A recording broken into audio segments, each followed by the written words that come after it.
There's a story today which exposes government inefficiency and financial waste.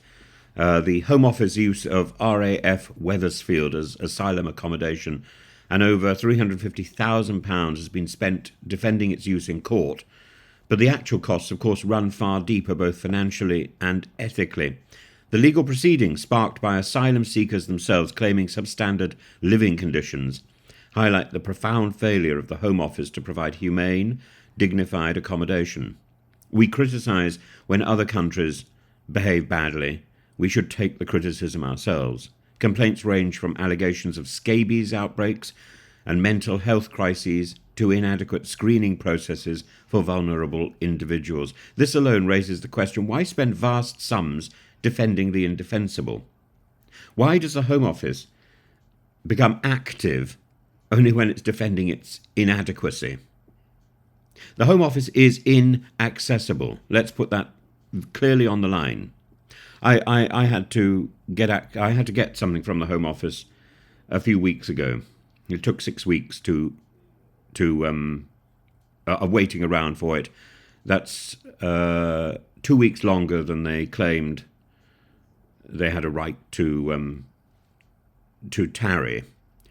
And what was eventually delivered was delivered without apology or explanation, just a single page.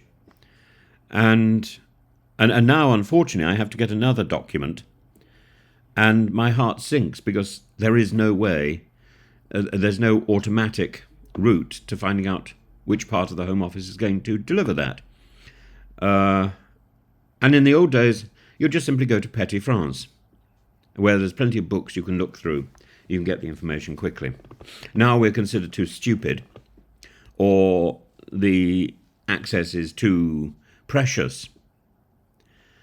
Data obtained under Freedom of Information laws, reveals that as of August last year, £352,229 had already been spent on legal costs about this Wethersfield site, with proceedings ongoing. And this is on top of the £49 million spent converting the site, far exceeding the initial estimates of £5 million.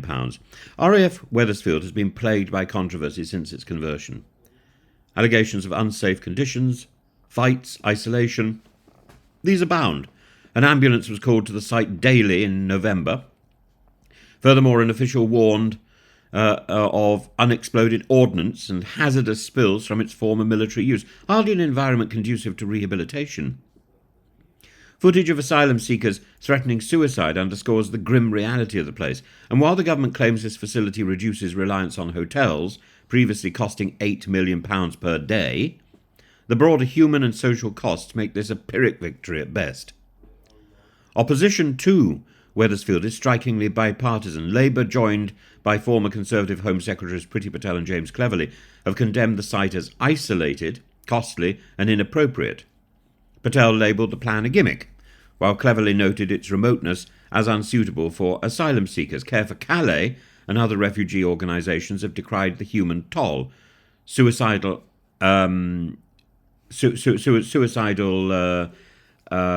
threats because of isolation and mental health issues are rampant, with even Médecins Sans Frontières stepping in, an organisation typically reserved for war zones.